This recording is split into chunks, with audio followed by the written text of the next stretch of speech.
Good evening. Thank you so much for tuning in and welcome to News Tonight, this Wednesday, the 20th of May, 2026. Let's start with a look at the headlines.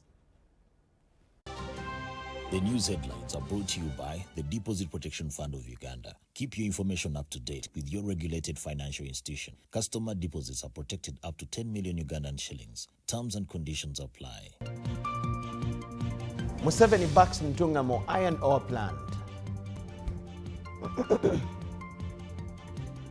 Kadaga meets Turkana leaders over slain Ugandan geologists and UPDF soldiers.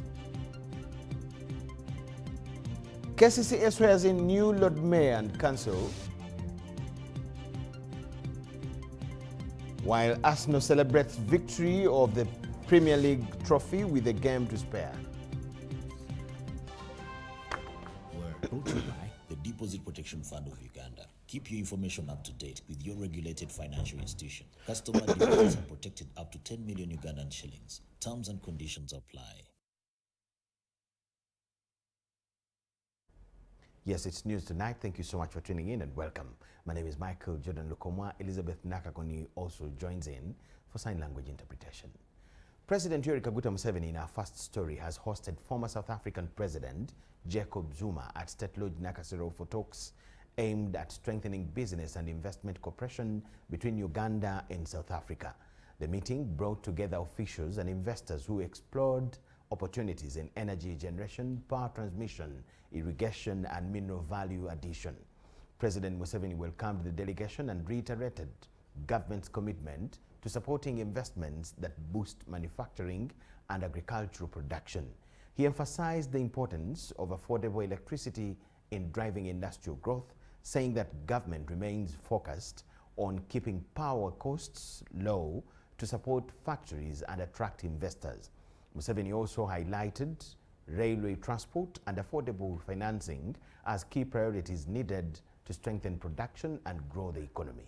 Officials from the Ministry of Energy are expected to continue engagements with the South African delegation on possible areas of cooperation in the energy sector.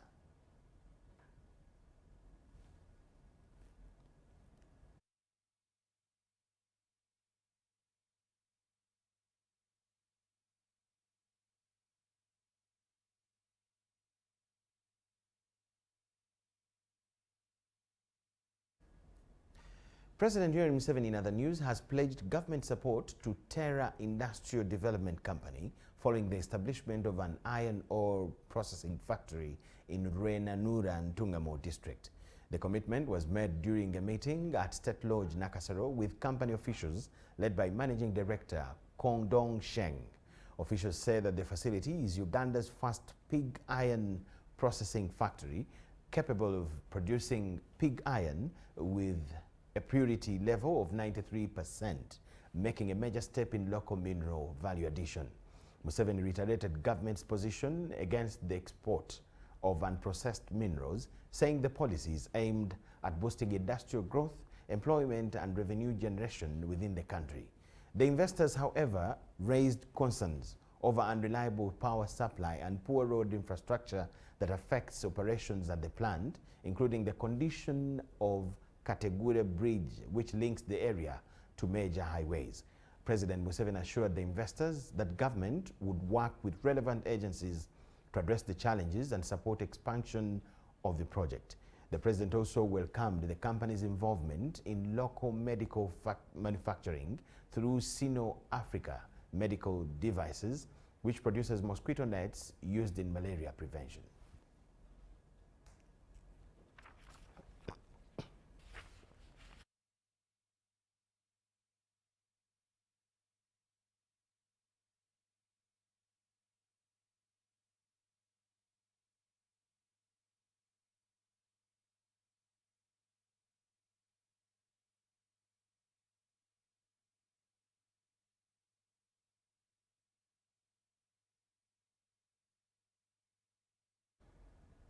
Bokoto East Member of Parliament Sarah Babidi Chityo has officially withdrawn her bid for the seat of Deputy Speaker of the 12th August House. Babidi justifies her decision to step down in favor of Thomas Tayewa on two grounds, but the most important one being quality advice from her senior colleagues. This comes now shortly after media reports that the commander of Defense Forces, Muhoozi Kainerugaba, in his capacity as the chairman of the Patriotic League of Uganda, had endorsed former Deputy Speaker Thomas Tayebwa. Following the end of tenure of the 11th Parliament, various people have been expressing interest, desiring to become stewards of the next Parliament. Among them was the Bukoto East Member of Parliament, Sarah Babirye Chityo, who had expressed interest in the Deputy Speakership. It's not that they were not good, it's not that they didn't know what to do, but probably there was a gap. There is a lot that was happening and they didn't know how to handle and how to proceed, and there was also no one to consult. However, Babirye has bowed out and chosen to throw her weight behind the former Deputy Speaker, Thomas Tayebwa. And this is why. First of all, nobody forced me, and no one can force me anyway. At least those of you who know me, and you know I'm not a pushover. No one can push me on this. The only thing I feel like I need to step down for my country to benefit is the institutional memory. That one surfaces the rest. The issue of gender, the issue of what, because all we need, it's not a matter of having a female speaker. We've had one. See how we ended. So it's not all about having the female speaker. It's not all about having the deputy speaker. It's all about having the right people in the right position, with the right information, with the right mindset, with the right ideology. Trust me, any other time, even in the 13th Parliament, we can support ladies.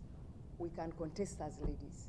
Previously, Babirye, like most legislators, mainly from the ruling party NRM, had endorsed former Speaker Anita Among for the speakership. Even with the ongoing turmoil surrounding the former Speaker Anita Among, Babirye says she does not regret her decision. I do not regret, because when I took a decision of forgiving her, I meant it. I no longer have any grudge on her. I don't. Not only her, but all her entire team, all the team, I've forgiven them. But that does not mean that they did right. I therefore wish to inform the country that I do not have any grudge at all. But still, I cannot sit here and see things going wrong and I don't make a comment or I don't say something about that. Whereas the odds favor the former Deputy Speaker, Thomas Tayebwa, as the likely contender for the seat, it's anticipated that the Friday NRM Central Executive Committee and later Sunday 24th NRM caucus meetings will decide either or not to support him. Dorcas Kimono, UBC News.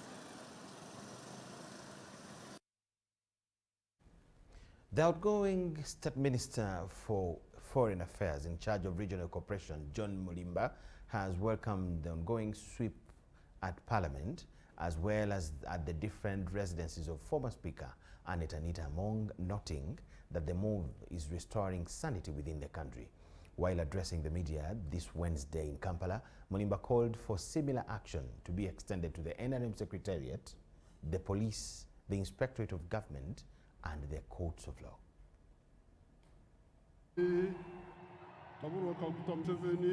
These were the words of President Yoweri Kaguta Museveni shortly after his inauguration on the 12th of May 2026. And we are entering Kisanja, no more corruption. Days later, government launched a joint anti-corruption operation beginning at the residence of former Speaker of Parliament Anita Among. The move has since then drawn applause from a section of Ugandans. Why is the Fundamental doing this? Why the army? No. Number one, extraordinary circumstances require extraordinary solutions. Secondly, it is a duty, constitutional duty of the UPDF to protect the national wealth. Among those welcoming the operations is the outgoing Minister of State for Regional Cooperation, John Mulimba. This primitive accumulation has caused a lot of impunity, where the holders of this money have been able to bribe and have their way across all institutions of government. According to Mulimba, gone are the days when no one could dare speak openly about the rotten government, including leaders like himself, all because of fear. Of course, all of us you and I, you the press, and all of us in the country, we have been suffocated. We've been in the corner. People will not breathe.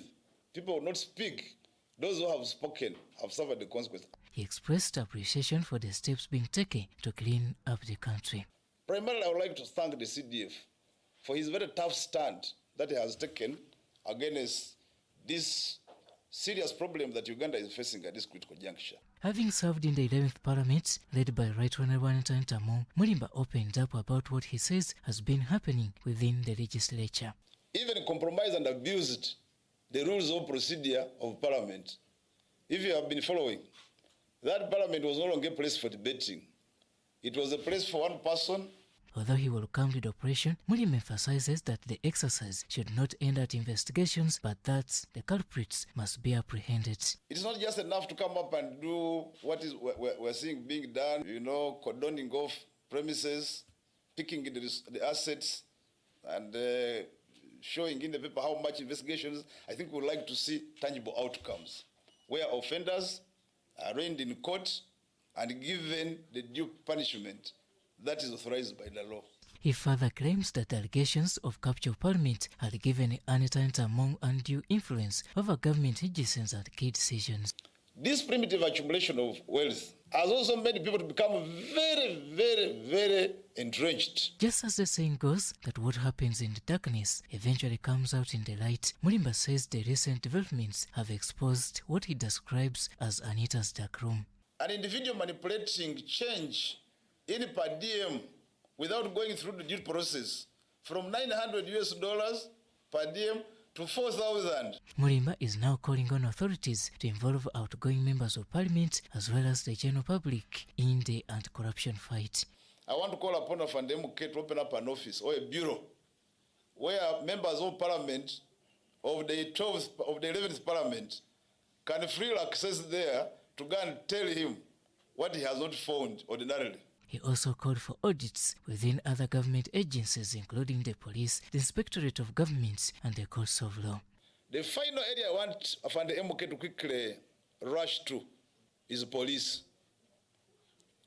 Uganda Police Force. Robert Nyango, UBC News. Mbagambye abantu bakubibwa mu kalulu.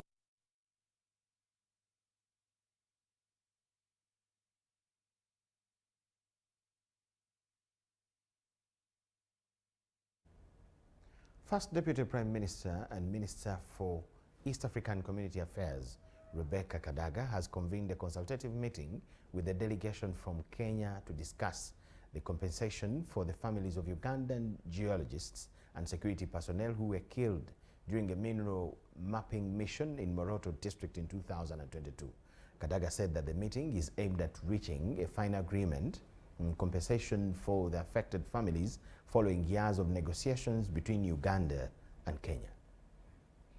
And then on the right, you have the former... In March 2022, a team of Ugandan geologists, including Makerere University intern, identified as Edina Musime, was attacked and killed alongside UPDF escorts while conducting a government mineral mapping exercise in Moroto district. According to security reports and survivor accounts, the armed Turkana warriors allegedly ignored explanations from the team's translator about the purpose of the mission before opening fire and killing the 5 Ugandans on the spot. Following the incident, President Yoweri Kaguta Museveni issued an Executive Order No. 3 of 2023, directing the Kenyan government or Turkana local authorities compensate the victims' families through a traditional blood settlement arrangement. After prolonged diplomatic and bilateral negotiations, leaders from Kenya's Turkana County are negotiating to pay 77,000 Kenyan shillings, yet Uganda leaders are asking them to pay US dollars 4.3 million as compensation to each Ugandan family affected.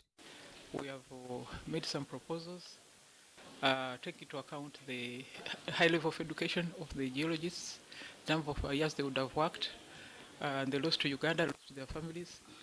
And also the soldiers, we had an officer who was a lieutenant, then we had 2 others who are privates. Kadaga explained that once both parties agree on the compensation arrangements, the President of Uganda will issue a prerogative letter of mercy to pardon those involved and allow them to return to Kenya. Because the Kenya government would like the hearts to be released and taken back to Kenya. But the president of Uganda told them that we cannot release them until you have compensated the families of those who died. So now the first step is to agree the compensation, let it be paid, and then we can deal with the issue of returning them to Kenya.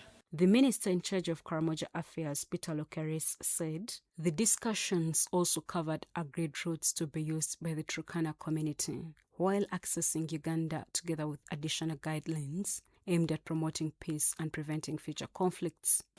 They are not, meant to follow all routes like human beings. They go on grazing, they don't disturb when they are peacefully moving. So when you want a route, you must put a width of distances across, because cows cannot be passing in one place.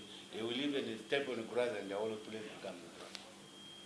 So those we can discuss about.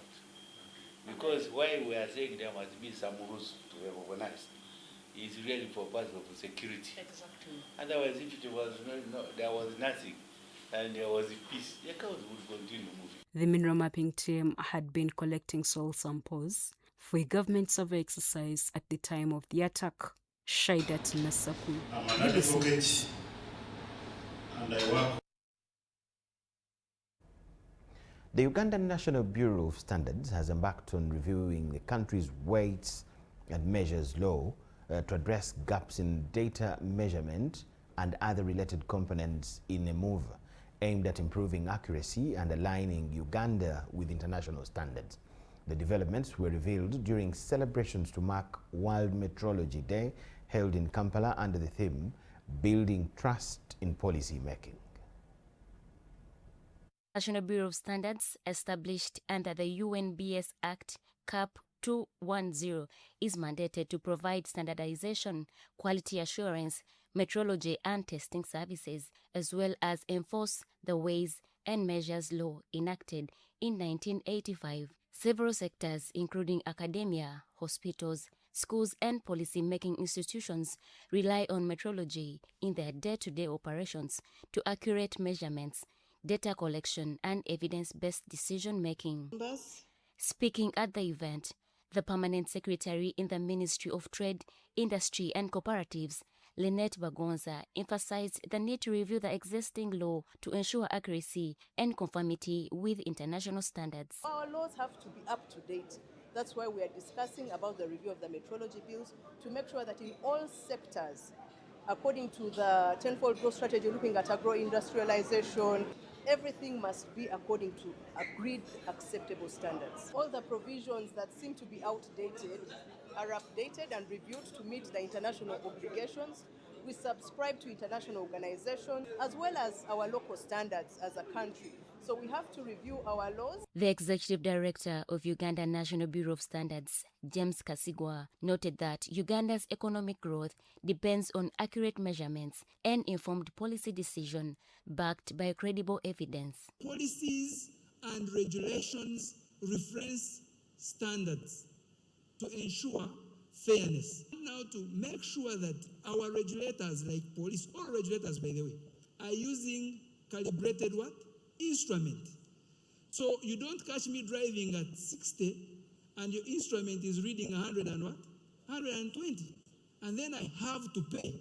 Kasigwa added that strengthening metrology systems will also support the fight against corruption in both public and private sectors through proper accountability and calibration systems. The utility meters are very well calibrated to ensure that the utility company is not cheating the client. For every liter that you buy, it must be a liter.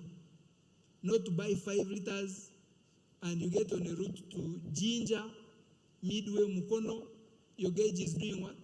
Go on to urge the manufacturers in all your operations to ensure that all the measurement instruments, be it pressure meters, be it the weighing scales, be it whatever, should be calibrated. Stakeholders at the event committed to strengthening trust in policy making through improved reference standards, accurate data, and evidence-based systems. Irene Faith Nantongo, Juma Samba, UBC News. Kampala Capital City Authority has today officially sworn in and inaugurated new Lord Mayor, Ronald Balimwezo Nsubuga, together with 34 councillors, amid strict observance of Ebola prevention standard operating procedures. Balimwezo highlighted his commitment to serve diligently to enhance service delivery in the city. I, Balimwezo Ronald Nsubuga, swear in the name of the Almighty God that I will... After 15 years under former Lord Mayor Erias Lukwago, Kampala has ushered in a new political leadership with the swearing in of Engineer Ronald Balimwezo Nsubuga and 34 councillors representing the 5 divisions of the city. I shall promote the welfare of the people of this city. So help me God. The ceremony was attended strictly by invited guests as officials enforced Ebola disease prevention guidelines throughout the event. Lord Mayor Ronald Balimwezo received the instruments of power, officially assuming office. The new council is largely dominated by members of the National Unity Platform, who make up about 95% of the councillors. Balimwezo, who has risen through various leadership ranks, expressed gratitude to his supporters and pledged to serve the people of Kampala faithfully, fight corruption, for effective planning and service delivery. To make sure that we establish these committees that are going to trickle down service delivery so that the people that pay taxes may get to know that there is value for money. And believe me, I am going to be very tough on matters concerning corruption. With corruption, you are eating a road. With corruption, you are destroying something. You are destroying a life. Several councillors also outlined their priorities for the first 100 days in office, focusing on issues affecting their respective areas of representation. When we came and put our manifesto before the people, we promised to deliver on key issues. First and foremost being the issue of youth unemployment. I am a youth and I do recognize the challenges that youth are actually experiencing, most importantly, unemployment. So we are seeking to see, can we get opportunities for these young people to be able to work and put something in their pocket. Here in Kampala, we don't even have hospitals. And yet we need to have hospitals in Kampala, given our population and the outbreaks. Like right now we have Ebola. But we don't have any hospital in place. We just have a health center 3, 2. We need to upgrade and even empower them. Garbage. Garbage is a problem in Kawempe South. That's why you see we are suffering with floods in Kawempe South, most especially Bwaise, Makere, Thiri, those areas. Key among the challenges highlighted were unemployment among the youth due to limited employable skills, rapid urbanization, and budget constraints affecting service delivery. Cayenne Faith and Andrew Sebida for UBC. Police have towed 4 vehicles belonging to former Speaker of Parliament Annette Anita Among from her residence in Nakasero, Kampala, as part of the ongoing investigations into alleged illicit wealth accumulation. We have it in detail. The vehicles towed from the basement of the residence of the former Speaker of the 11th Parliament, Annette Anita Among, include 2 Land Cruisers, a Mercedes-Benz, and a Lexus. This brings the total number of impounded luxury vehicles linked to the former Speaker to 6.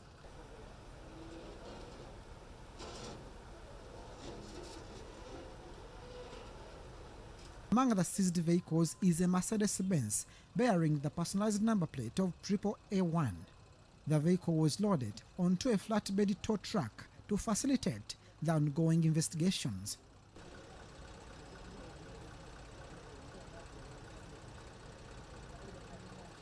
The first batch of vehicles was towed from Anita Amongo's residence in Chigo, Wakiso district. Investigators in Chigo impounded a luxury Rolls-Royce and a Range Rover Sport.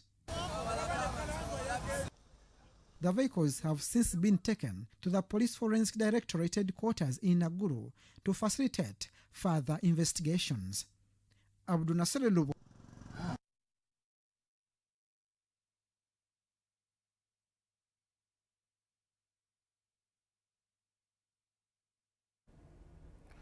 One American has tested positive with Ebola Bundibujo virus and has been flown to the International Center for Virus Research in Germany.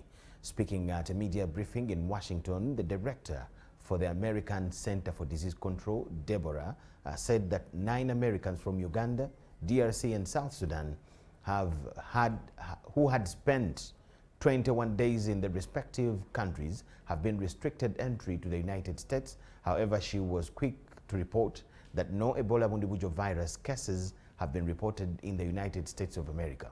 While in Uganda, the U.S. Embassy, through the U.S. Department of State, has mobilized an initial $23 million in bilateral foreign assistance to immediately bolster Ebola response, supporting surveillance, laboratory capacity, risk communications, safe burials, entry and exit screening, and clinical case management.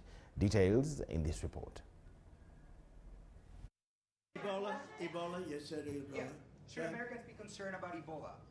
I'm concerned about everything, but certainly am. I think that, it's been confined right now to Africa, but it's something that has had a breakout.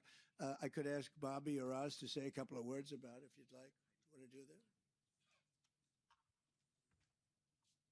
I think Heidi Overton is going to come up and give us a few words here. Dr. Overton. Thank you, Mr. President. Today, the CDC held a press briefing that provided a lot of the answers and information, but we have stood up a full interagency response. The Department of State, the CDC, the Department of War, everyone is fully involved in tracking. Today, we do have an announced today at the press briefing. There is an American that is symptomatic and has tested positive for, it's the Bundibujo virus, a strain of Ebola. That American, as well as 6 other high-risk contacts, are going to be taken out of that region and taken to Germany. We want to thank our German counterparts. That is an internationally recognized location for viral hemorrhagic fever treatments. So we're very grateful that they would take them. It's a significantly shorter flight time for Americans, treatment there in Germany. For all other Americans, we have issued travel warnings. We have instituted just today entry restrictions for non-U.S. citizens that have been in the region in the past 21 days. So in Uganda, Democratic Republic of Congo, and South Sudan. So very serious measures that have been taken. We are working to communicate very frequently with everyone. Your question was, should Americans be worried? Right now, there are no cases of Ebola in America. We want to keep it that way, and we are doing everything we can to support Americans in the region. Thank you, Mr. President.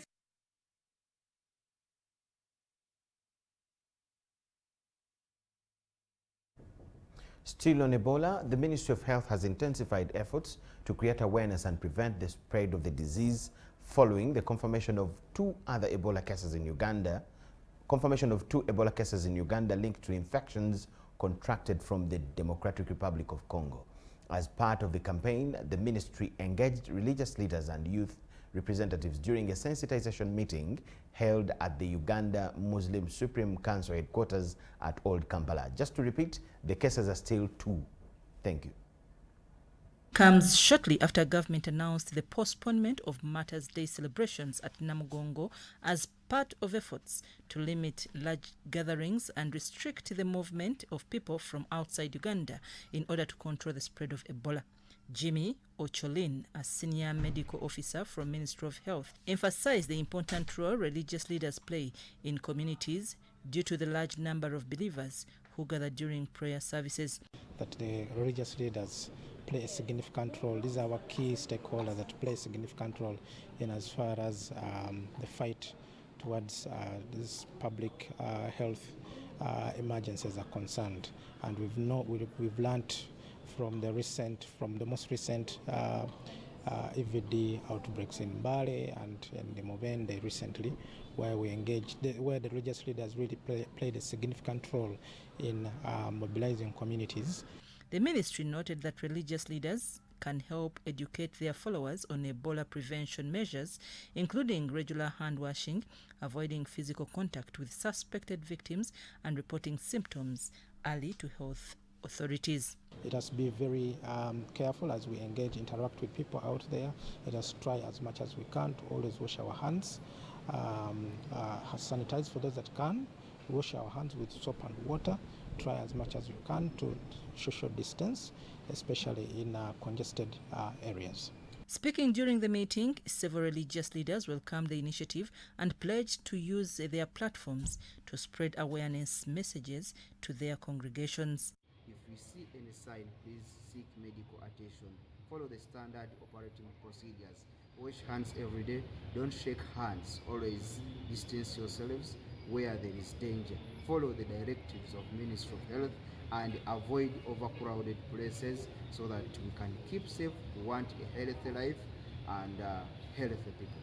Because now, as young people and as people in the faith sector, we play a vital role in disseminating information about prevention. If it's malaria, TB, HIV, the church plays a crucial role because we convene different congregants and we convince. So our words really build faith, and that means as religious leaders, when we speak to the citizens, the residents who come to convene in our different churches, it's something that builds faith in them, and they take action against such issues.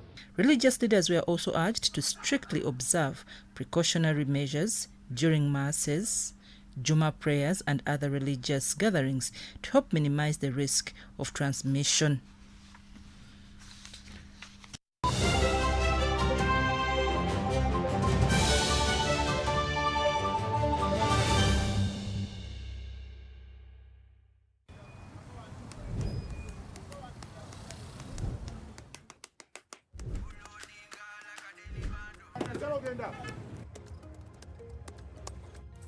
And that's it for today.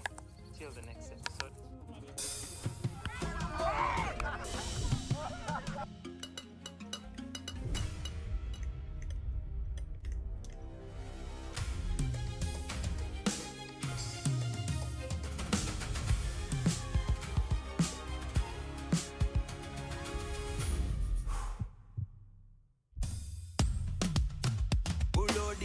Like a daily bando, like a daily bando, like a daily bando. Omuliro nguwulira muli mu mutima kukankana like drums. Kalakata, kalakata, enendungu yakusabula. Mikono juu, free of fire, free of fire, free of fire.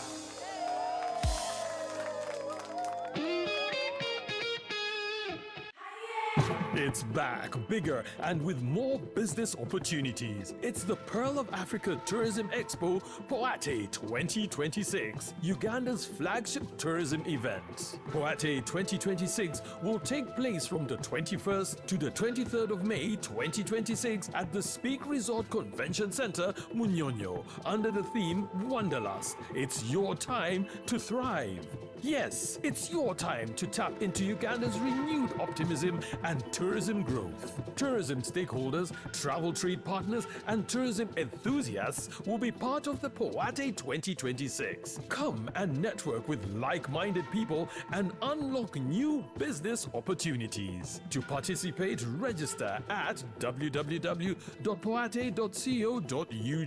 Poate 2026 is brought to you by Uganda Tourism Board and partners. It's our mission to secure your money.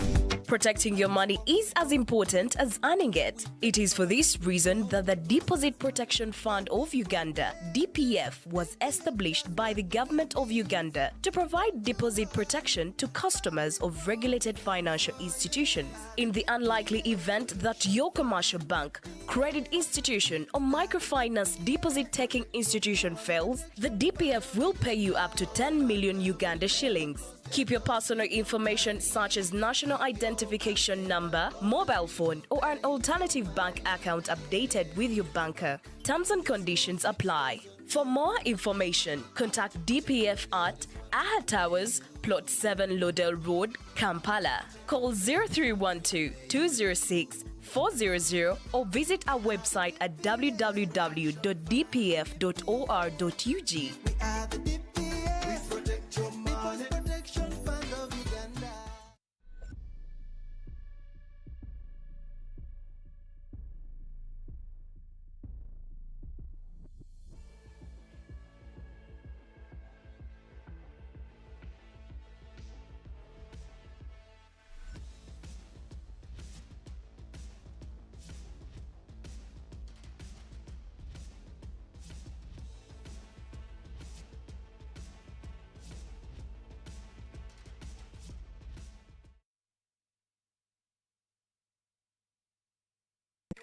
In a fast-moving world, why are we still stuck with paperwork? Signing here, stamping there, moving from office to office. It's exhausting. Now, there's a better way. With UG Pass, you can securely prove your identity, sign documents, and access government services anytime, anywhere. No delays, no stress. Everything is instant, safe, secure, and government-backed. UG Pass, your identity secured. Available on the Apple App Store and Google Play Store. UG Pass is a product of NITA Uganda.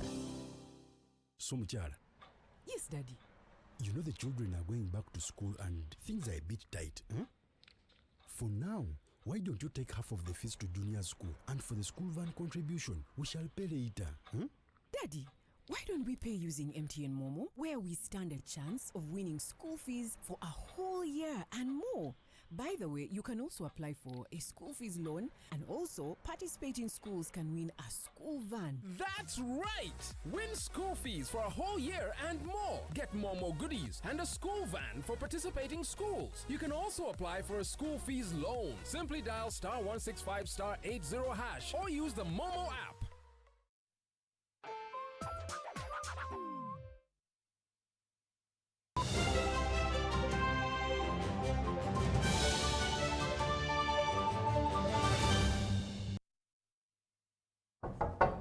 Thank you so much for watching and welcome back from the break. It's UBC News Tonight. Moving on, a delegation of kings and traditional rulers from different African countries has arrived in Uganda ahead of the 8th IDO Pan-African Summit. The summit is expected to bring together African diaspora leaders, traditional monarchs, government officials, diplomats, investors, and global Pan-African representatives. The meeting will focus on promoting African unity, strengthening diaspora partnerships, and advancing reparatory justice. It also aims to reinforce cultural and policy ties between Africa and its diaspora communities. The summit will also serve as a prelude to the annual Africa Liberation Day celebrations scheduled for the 25th of May 2026 at Kololo Independence Grounds.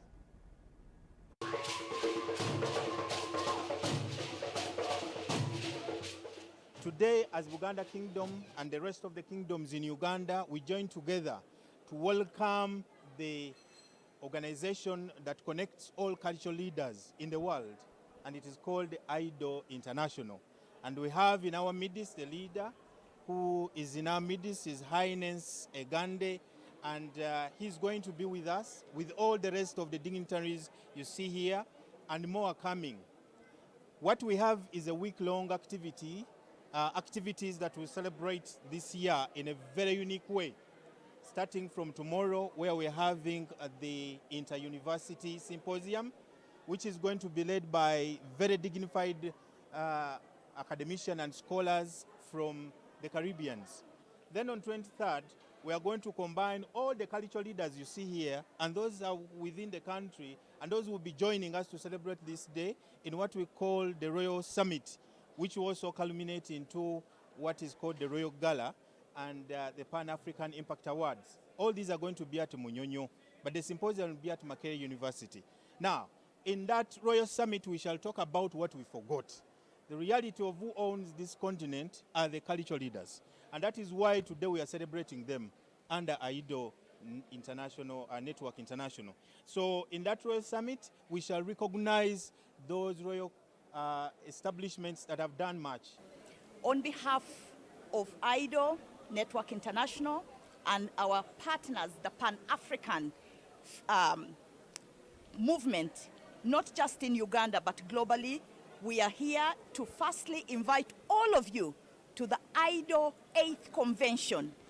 This is a Pan-African convention that believes in the solidarity and the unity of Africans on the continent and those whom are out of the continent in the diaspora. So it's a global network bringing all the children of Africa together, because we know that when we stand together, we shift things and we achieve better. We as Africans, we have to cherish the spirit of Ubuntu, that is humanity, which we must really uphold as Africans, because we must exist and make sure that we carry forward that spirit.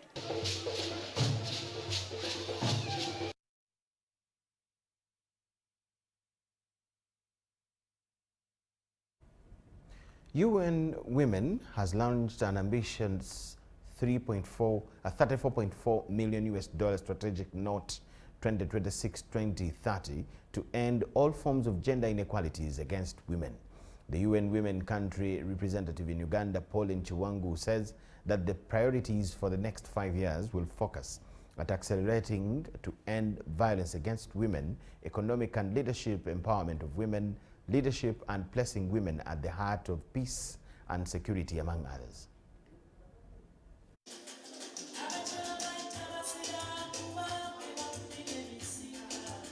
At the launch of the $34.4 million strategic note 2026-2030 in Kampala on Wednesday, UN Women Country Representative in Uganda, Pauline Chiwangu, outlined several priorities aimed at ending all forms of inequalities against women. The strategic note we launched today is ambitious. It's very ambitious.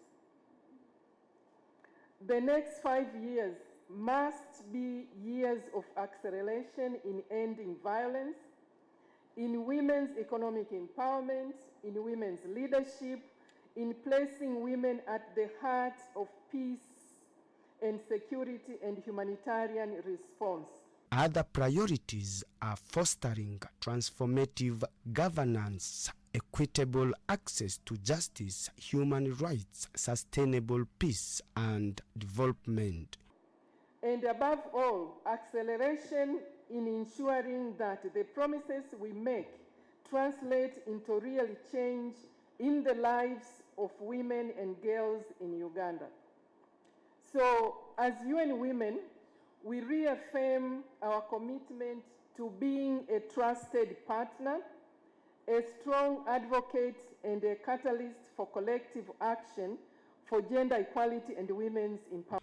The Deputy Head of Public Service, Jane Charisima Mwesiga, and Permanent Secretary, Ministry of Gender, Labour and Social Development, Agri, David Chibenge, noted that there is already tremendous progress in Uganda, but urged the UN women to focus more on rural women and girls. A justice system that protects survivors creates public value. An education system that keeps girls learning creates public value. An agriculture system that supports women farmers creates public value. A local government system that listens to women's voices creates public value.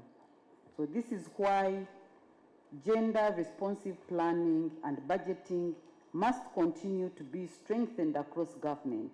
It is important to focus our efforts on the existing gender inequalities shaped by regional, sociocultural, and structural factors.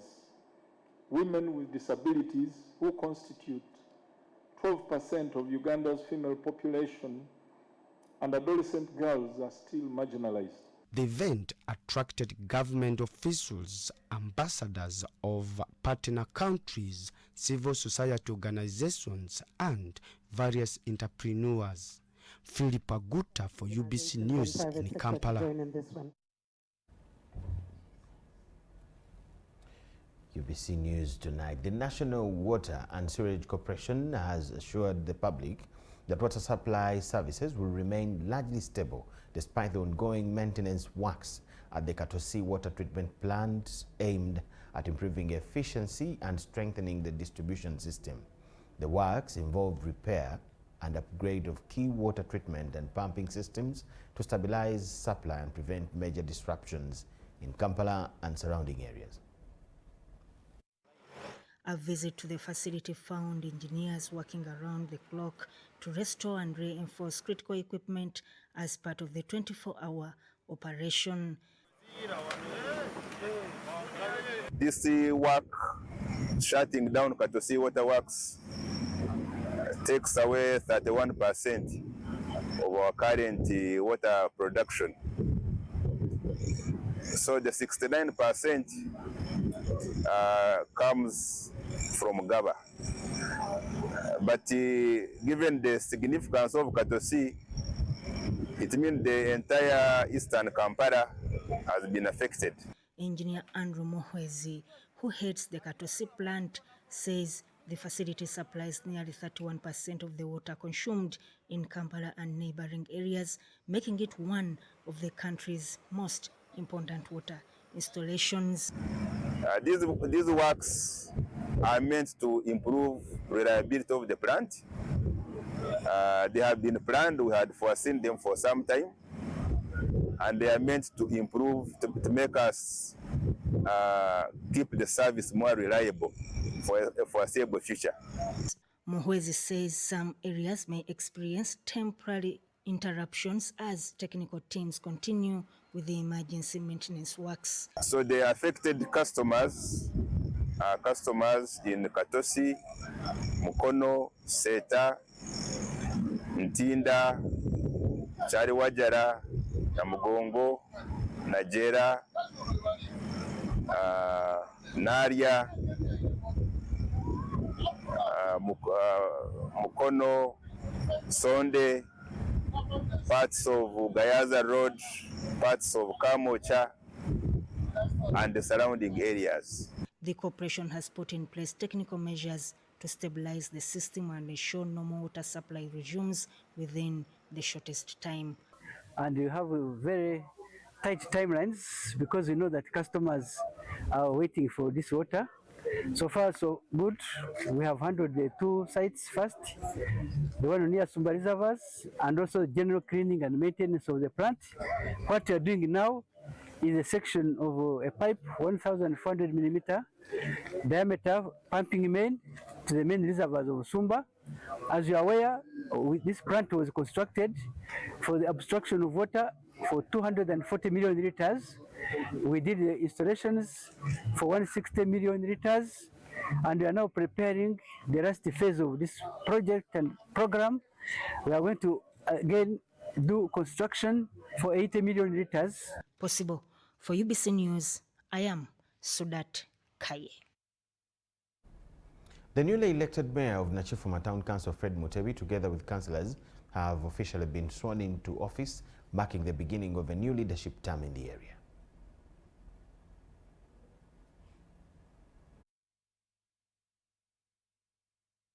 I, Nakarembe Winnie Lilian, swear in the name of the Almighty God, Solomon Lee Afa, Nantale Ruthi Nalongo, swear in the name of the Almighty God that I will give faithful service to this council. Mutebi Fred Mutevu, swear in the name of the Almighty God, Solomon affirm that I shall faithfully exercise the function of the LC3 chairperson. Mwanguzi William, swear in the name of Almighty God that I will be faithful and bear true allegiance to the Republic of Uganda, and that I will preserve, protect and defend the Constitution. I've already taken my swearing. I'm the Nachifuma Nagarama Town Council Mayor, so that the next is to give service to people, the people of Nachifuma Nagarama Town Council. Corruption is out. Swear and the name Almighty. We thank you so much for watching. Councillors in Nachifuma, they are taking their oaths. We thank you so much for watching. Let's take a short break.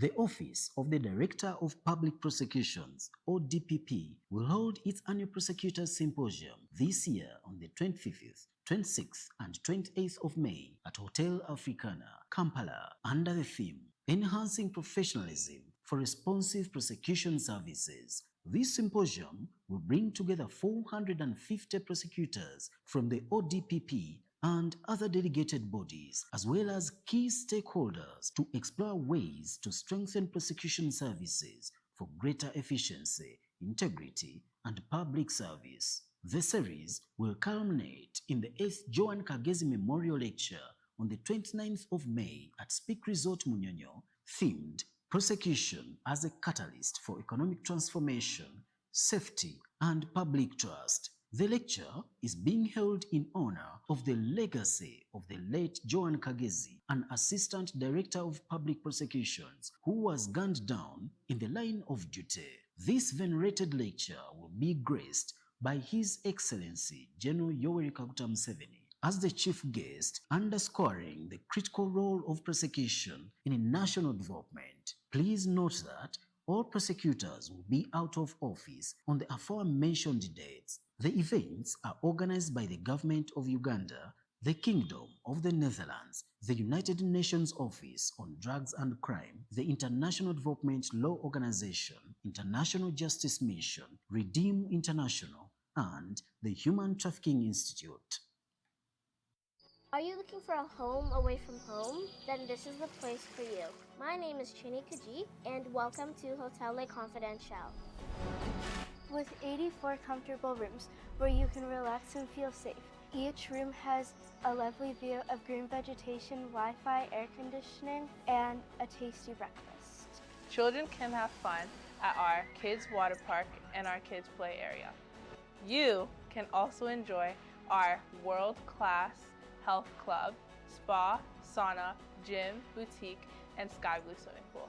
Thank you for choosing Hotel Le Confidential, where every stay is unforgettable. Come and stay in comfort, right at home, today, tomorrow, and always.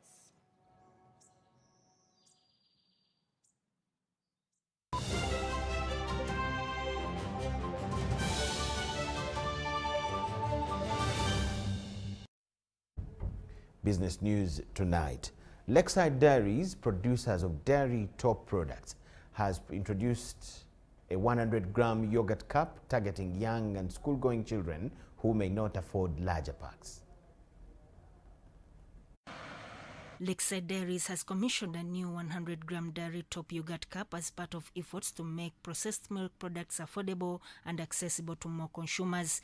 The company has been producing yogurt in similar quantities using sachets, but increasing customer demand for cup packaging prompted the introduction of the new product. We are having various types of sizes. We range from 400 grams, we have 250, we have 200, we have 100.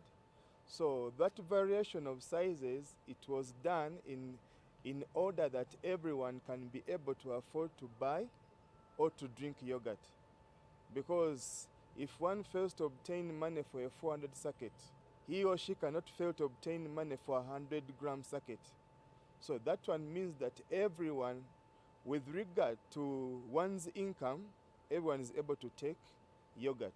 Sydney Mark Wamala, the quality assurance manager at Lakeside Dairies, says the yogurt cup will retail at 600 shillings, making it affordable for school-going children and low-income families. So in the same variety that everyone is able to take milk, not only the rich, but also the low-income personnel can still take milk.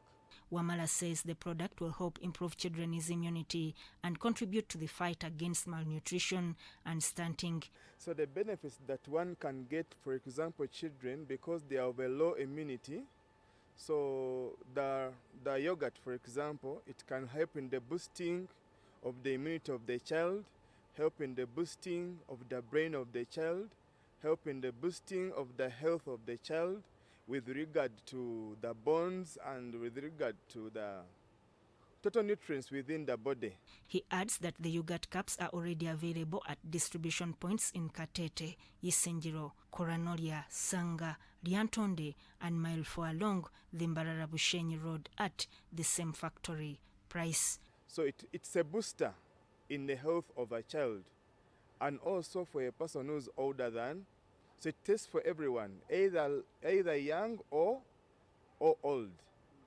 So it's a booster. It's a good booster of health in general. For UBC News, I am Sudat Kai.